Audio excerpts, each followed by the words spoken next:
여러분 반갑습니다. 여러분 짜장면 좋아하세요? 저 어릴 때 정말 짜장면이 먹고 싶어서 공부를 열심히 한 적이 있거든요.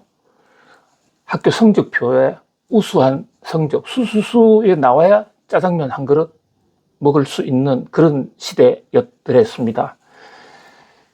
제가 해외 유학 생활을 하면서도 이 짜장면이 워낙 먹고 싶어서 여러 지역을 좀 찾아다닌 적이 있습니다.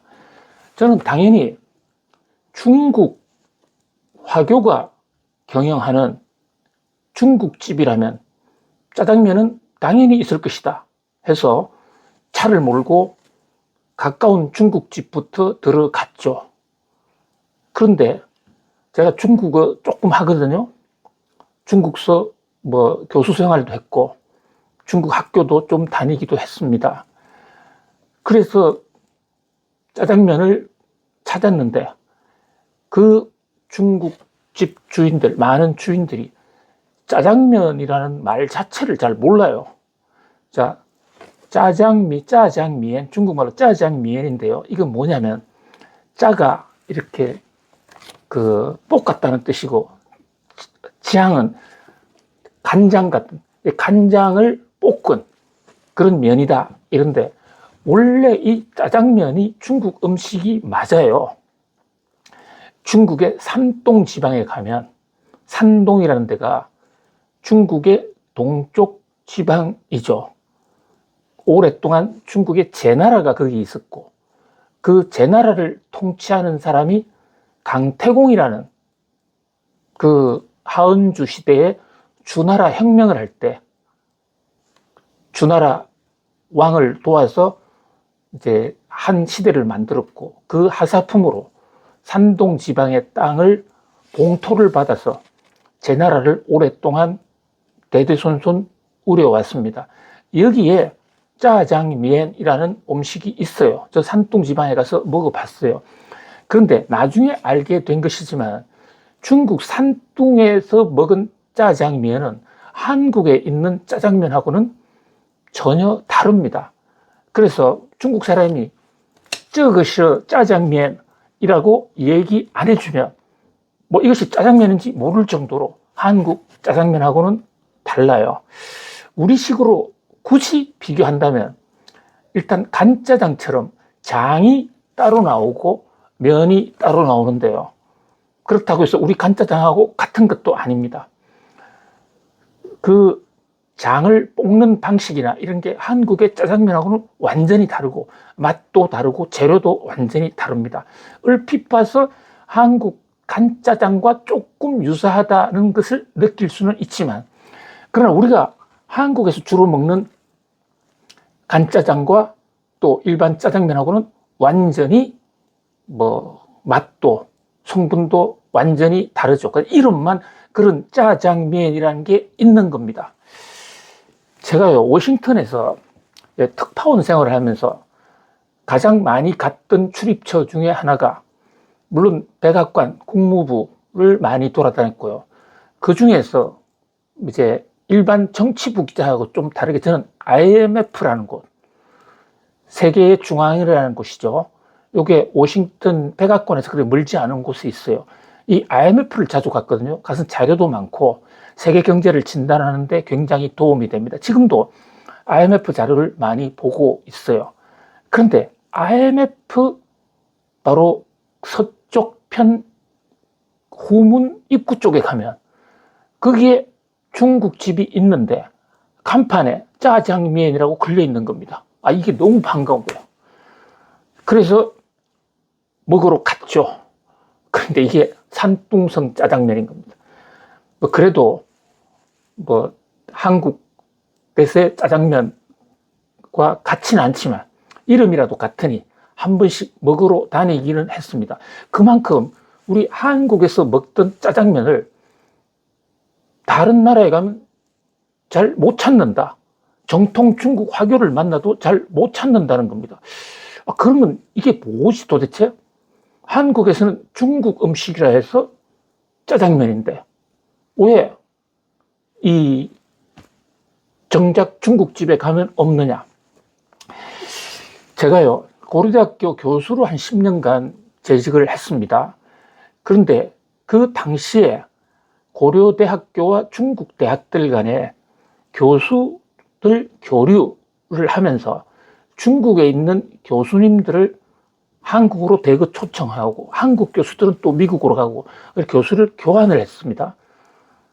그리고 당시 그 한국, 중국 수교 초기만 하더라도요, 이 교수들, 중국 교수들이 영어를 잘 못해요. 한국말은 물론 잘 못하고요. 그러다 보니까 한국 교수와 중국 교수 간에 대화가 안 되는 겁니다.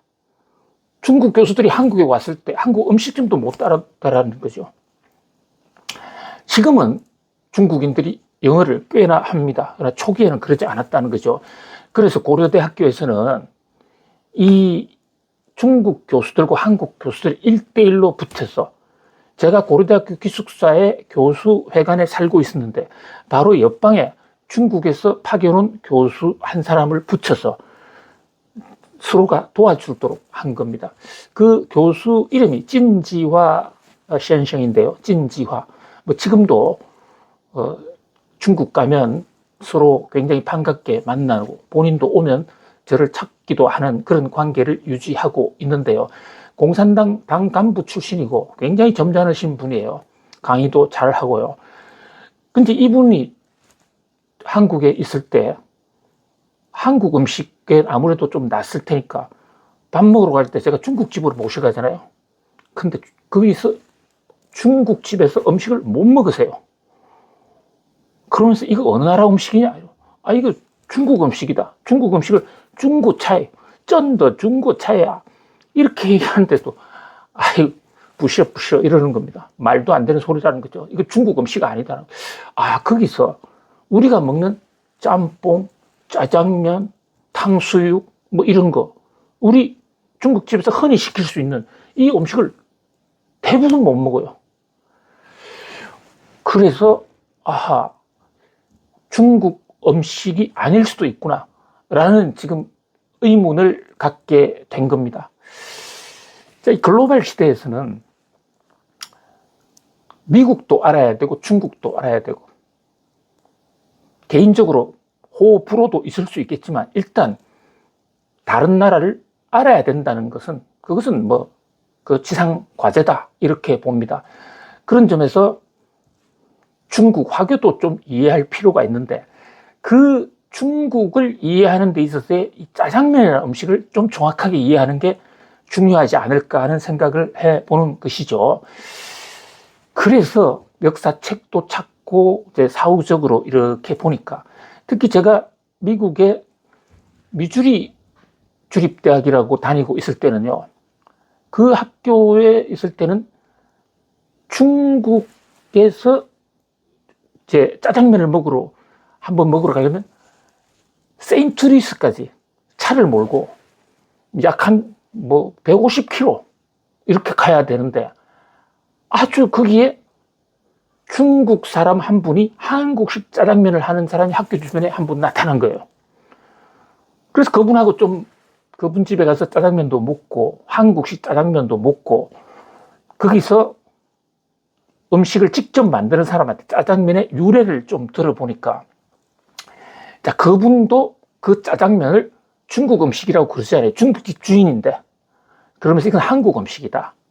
그런데 어떻게 한국 음식인데 중국인인 당신이 이 음식 파는 사업을 하느냐 이러니까, 자기가 원래 아버지, 어머니 화교 출신이었는데 한국 정부의 박해를, 한국 정부가 여러 가지 제도적으로 이 화교들 못 살게 많이 괴롭혔다.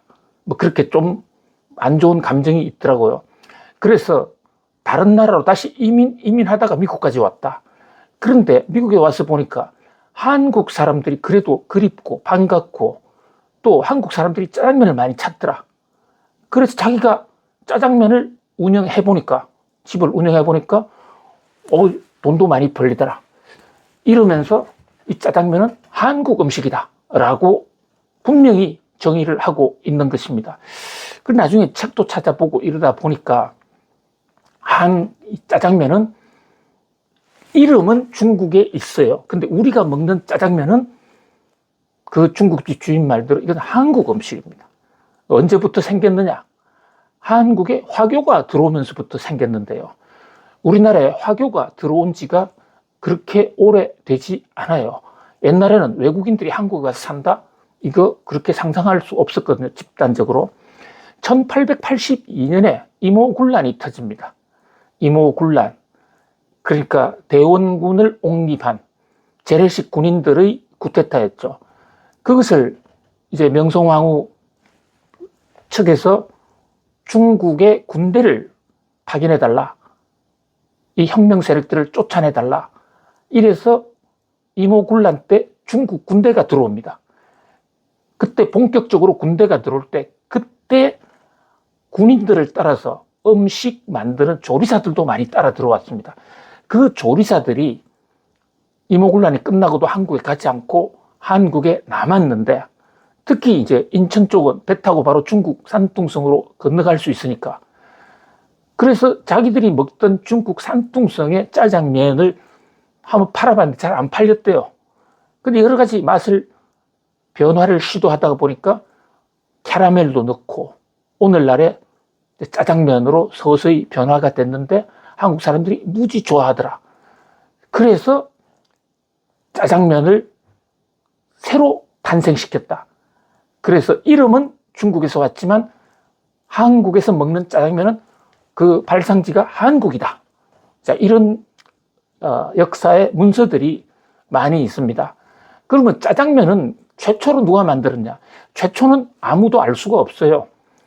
그 화교들이 여러 지역에 퍼져 있었기 때문에 다만 그 짜장면을 만들어서 본격적으로 판 업소 중에서는 제1호가 지금도 인천에 있는 공화춘이라는 곳이에요. 공화춘.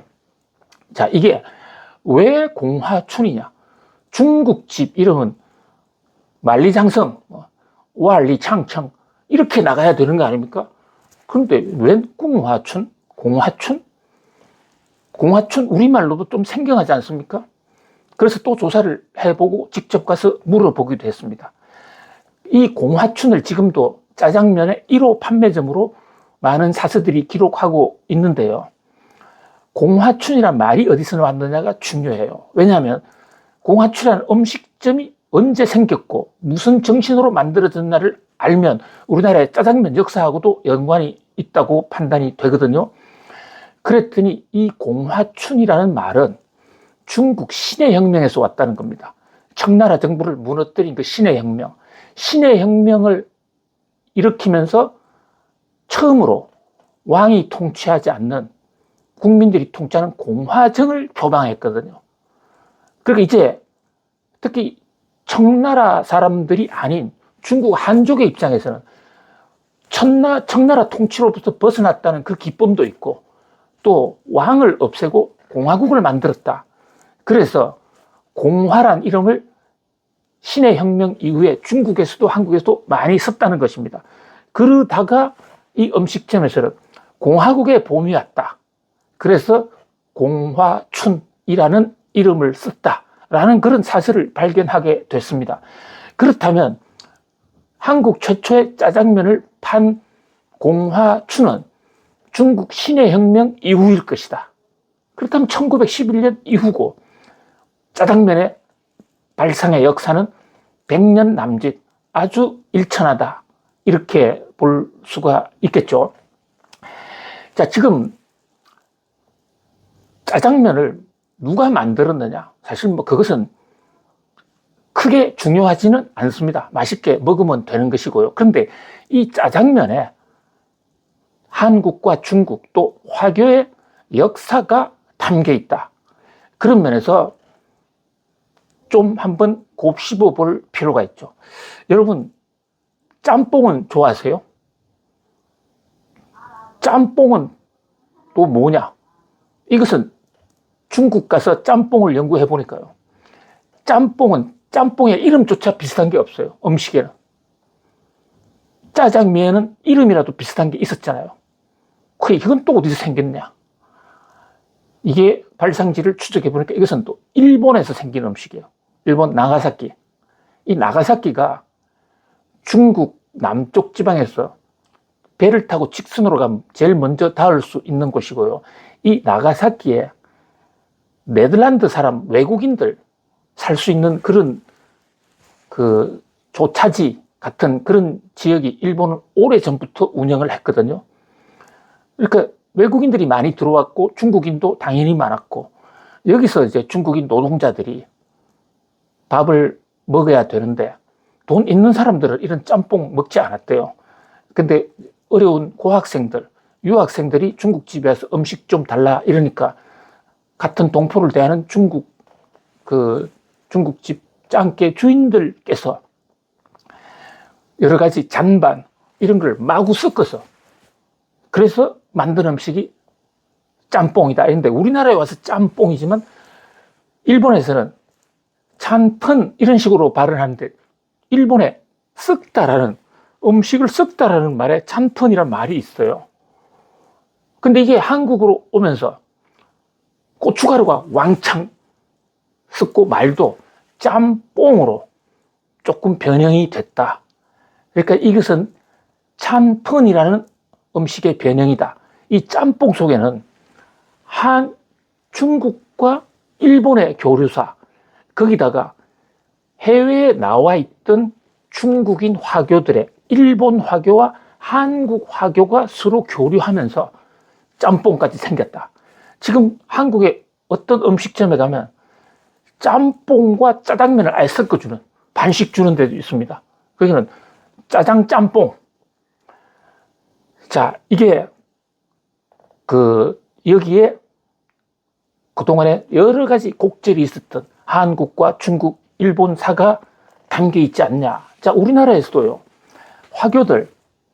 이 화교들은 정말 우여곡절을 많이 겪었습니다. 오리온 제과라고 있죠. 초코파이 만드는 회사. 그 회사의 사장님, 그 회사의 지금 사장님은 화교 출신이에요. 지금도 국적이 대만일걸요, 아마. 그런데 우리나라에도 화교가 의외로 많죠. 그리고 지금 한국에 들어와 있는 중국인 숫자도 간단치가 않습니다. 그런데 한국에 들어와 있는 화교도 다 같은 화교가 아니고 뿌리도 조금씩 달라요. 그래서 우리가 이 화교들과 관계할 때는 뿌리를 좀 알면 도움이 되지 않겠느냐. 자, 우선 화교라는 말은 무슨 말이냐? 중국말 화차오 이런데 화교란 말과 화인이란 말이 다릅니다. 화교란 말은요, 중국 사람인데 중국을 떠나서 다른 나라에 살되 그 나라 국에 동화되지 않고 여전히 국적을 중국으로 갖고 있는 해외 이민자, 이것을 화차오라고 합니다. 화교. 그 교자가 더부살이를 한다는 것이거든요. 그러니까 화교 하면 무슨 종교냐? 기독교, 화교 그런 종교가 아니고요. 더부살이 하는, 해외에 나가서 더부살이 하는 사람을 화차오라고 한다. 그럼 화인은 뭐냐? 중국 사람인데 다른 나라 가서 아예 그 나라 사람으로 동화된 차이니즈 아메리칸 이런 사람들 화인이라고 그럽니다. 자, 이게 우선 좀 다르죠. 자, 그 다음에 조선족은 그럼 뭐냐? 조선족은 기본적으로 중국 국적자들이에요. 우리가 해방 이후에 중국의 공산당 정부가 들어서면서 중국에 사는 사람들을 전부 소수인종으로 중국 국적을 전부 부여해버렸어요. 그 조선족 중에는 원뿌리가 우리나라 독립군의 후예라든지 그런 사람도 많이 있습니다만은 한국과 중국의 관계가 오랫동안 단절되면서 그분들이 국적을 한국으로 취할 방법이 없었죠. 그래서 거의 대부분 중국적을 취했고 중국에는 소수인종이 56개 소수민족이 있습니다. 그 중에 하나가 조선족으로 중국에서 조선족 자치구역도 만들어주고, 그런데 이분이 이 조선족들이 선조들의 문화와 전통 그대로 이어서 한글도 쓰고 또 한국식, 우리 조선식 풍습을 많이 유지해 오지 않았습니까? 그러다 보니까 우리가 만나면 완전히 한국 사람이에요. 그러나 국적은 조선족이잖아요. 이 조선족들이 지금 한국에 많이 들어와 있어요. 한국에 많이 들어와 있는데 그분들은 국적은 중국이니까 중국 국적으로서 외국에 나가서 그 나라 국적을 취득하지 않고 사는 사람, 그게 화교거든요. 그러니까 한국에 있는 조선족들은 대부분 조선족이자 화교, 화차오다. 화교와 조선족을 구별하는 사람이 있는데 그것은 좀 개념 구분이 잘못된 거다. 이렇게 볼 수가 있습니다. 자, 그러면 중국 화교가 지구상에 얼마쯤 있느냐? 중국 정부 통계에 보면 약 6천만 명 정도 있는 것으로 집계가 되고 있습니다. 세계에 더부살이하고 있는 중국 피가 한국의 우리 인구 5천만 명보다도 더 많다. 전 세계에 화교가 엄청나게 뿌리 내리고 있다. 싱가포르 같은 데는 화교가 아예 나라도 만들지 않았습니까? 미국도 가보면요. 샌프란시스코 중국인촌, 여기가 중국인지 한국인지 아니면 미국인지 구분할 수가 없습니다. 뉴욕 차이나타운도 엄청납니다. 자, 그런데 그러면 이 많은 5천만, 6천만 되는 화교의 뿌리는 어디인가? 바깥에서 지구촌에서 중국 음식점을 가서 니충 셔머디팡 라이드, 당신 고향이 어디요? 라고 물어보지 않습니까? 물어보면 대부분 중국의 후지엔성을 얘기하는 사람이 많습니다. 후지엔성, 복건성. 자, 복건성 대만하고 경계하고 있는 섬인데요. 여기 올나라 남쪽이었는데 과거부터 여기가 굉장한 산악지대예요. 그러다 보니까 복건성의 그동안에 수천 년 동안 이 사람들이 먹고 사는 것은 어업이었습니다. 어업으로 먹고 살고 해상 교육을 많이 했거든요. 동남아까지 왔다 갔다 하면서. 근데 중국의 명나라 영락제 시대 전까지만 하더라도 해상 교육을 많이 했어요. 그런데 영락제 때 해금 정책을 합니다. 바다로 나가지 마.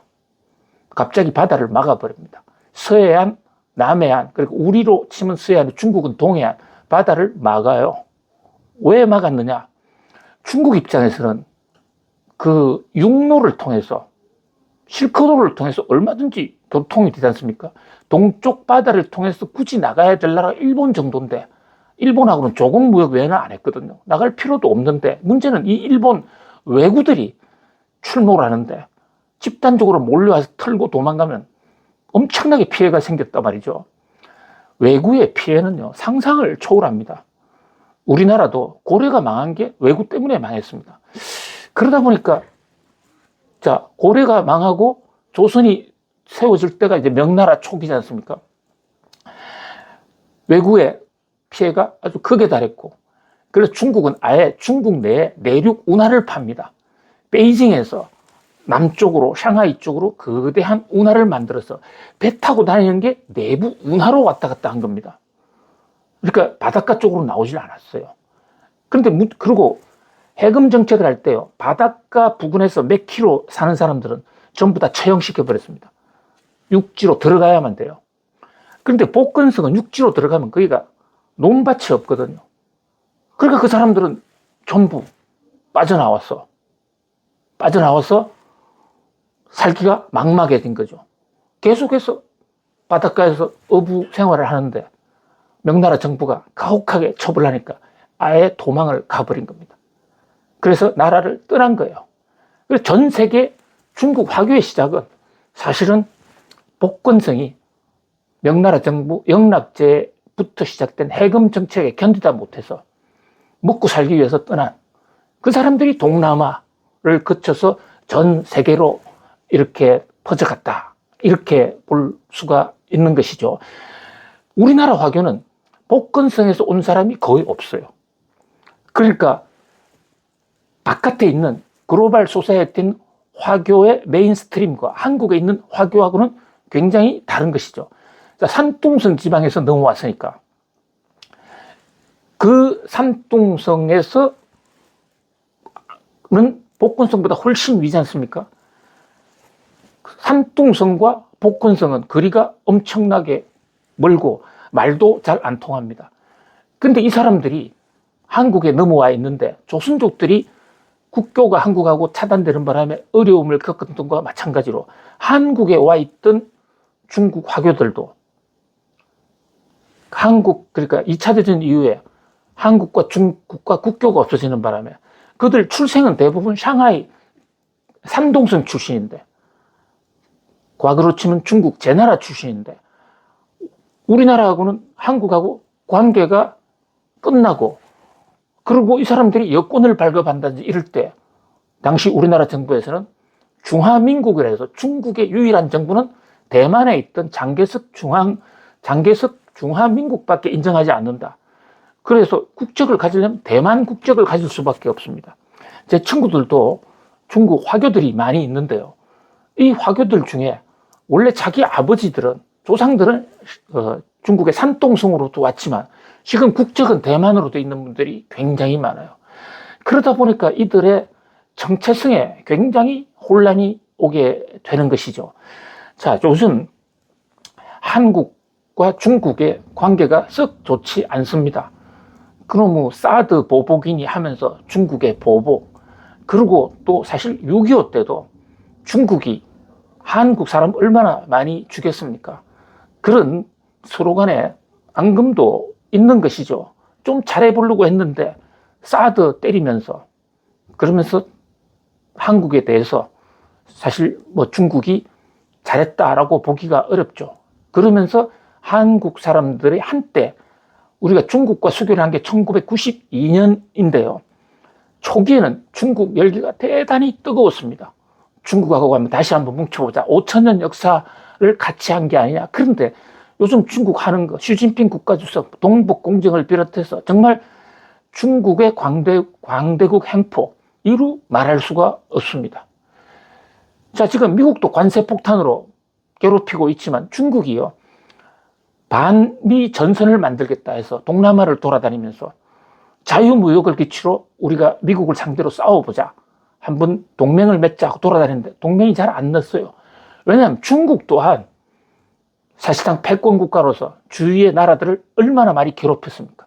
그 한을 생각한다면 자다가도 부르르 치가 떨릴 정도죠.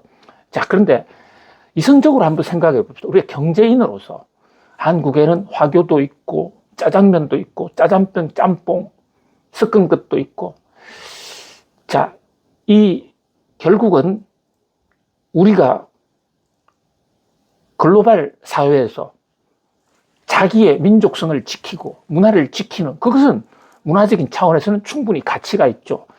그러나 경제 교류를 하지 않는다면요, 자유무역을 하지 않는다면 우리도 망하고 다 망하는 거예요.